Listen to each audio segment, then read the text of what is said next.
Witam Was wieczorową porą. Rozsiądźcie się wygodnie i słuchajcie. Bajka ma tytuł Zasłużyłeś. Pewnego dnia w takiej biednej wiosce na jeden z dachów chałupy spadła kropla złotego deszczu. Spłynęła po dachu, a pod dachem akurat spadł gospodarz. Coś ruszał tak rękoma. Właściwie miał taki zwyczaj, że zanim wszedł do domu, to tak ruszał rękoma i ta złota kropla deszczu spadła mu na prawą dłoń. Ła! Jaka piękna! Ła! Wspaniała! Jak się mieni! W ogóle się nie rozpływa. Kropla i już! Niesłychane! Przepiękna! Idę pokazać swojej rodzinie. I wszedł do chałupy. Położył na stole, a kropla raptem zaczęła rosnąć i z kropli zaczęły wydobywać się złote monety.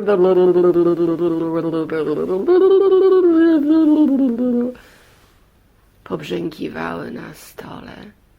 Było ich już tak dużo, że gospodarz zaczął się zastanawiać, co tu zrobić. I wziął kroplę do ręki. Wtedy ona przestała mnożyć, rodzić te złote monety. Słuchajcie, rzekł, widocznie Bóg nas obdarzył. Widocznie żeśmy zasłużyli. Może tak, rzekła żona. A może ta kropla zaraz zniknie i tylko tyle, co nam dała teraz. Nie wiadomo. Nie wiadomo, mój kochany mężu. No nie wiadomo, moja żono, nie wiadomo, ale zobacz. I znowu posadził kroplę złotego deszczu na środku stołu, a z kropli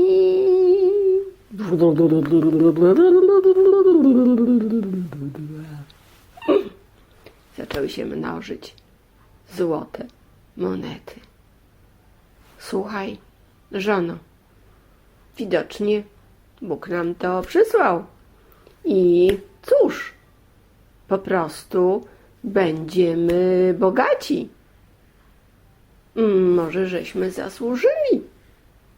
Może, rzekła, jeszcze mało wierząc w to, że ta kropla deszczu u nich zostanie, ale gdy minął tydzień, 2, 3, ta kropla deszczu złotego była cały czas i mnożyła te złote monety, jak została położona na stół. Tylko w tym miejscu to robiła.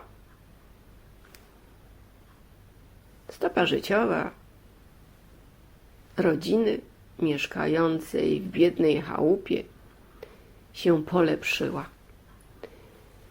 Ileś miesięcy potem wybudowali piękny dom, dokupili ziemię, kupili wozy, konie, mnóstwo zwierząt i właściwie zaczęło im się żyć bardzo dobrze.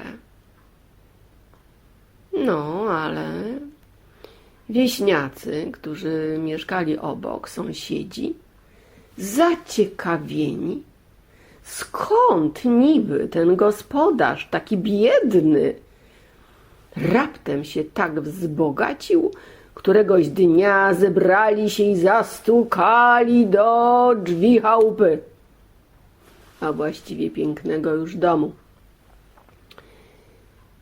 Gospodarzu, rzekli, co ci się tak raptem poprawiło? No poprawiło się, rzekł, poprawiło. I opowiedział całą historię. skoro tobie się poprawiło, to może i nam się poprawi. Daj nam tą złotą kroplę deszczu. Pożycz, wypożycz. No, mogę wam wypożyczyć. Proszę. I dał.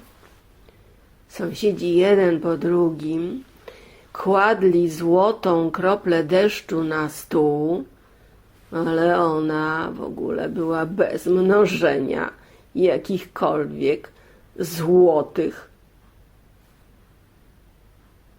pieniędzy. W ogóle bez. Kompletnie bez. Więc pomyśleli, no dobrze, u nas to bez możliwości tych wszystkich bogactw, no ale skoro u niego się to dzieje, to niech on na swój stół kładzie tą złotą kroplę deszczu i wyprodukuje te złote pieniądze, monety i on nam je po prostu zwyczajnie da. No i tak też zrobili, zanieśli tą kroplę do tego, który się nią z nimi podzielił. On położył to na stole.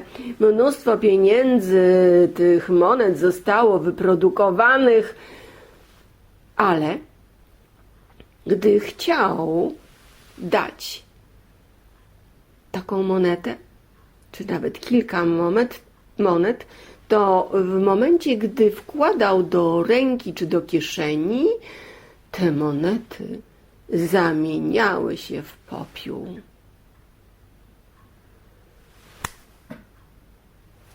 Cóż było robić? Pomyśleli, że może jest jakiś inny sposób na to, żeby i oni stali się bogaci. Wymyślali różne sposoby, sprawdzali je. Właściwie można powiedzieć, że od świtu do nocy myśleli o tym, jaki nowy sposób podpowiedzieć temu, który był bogaty, żeby się z nimi podzielił. Ale cóż, czas płynął i brak było odpowiedzi na to, czego chcieli.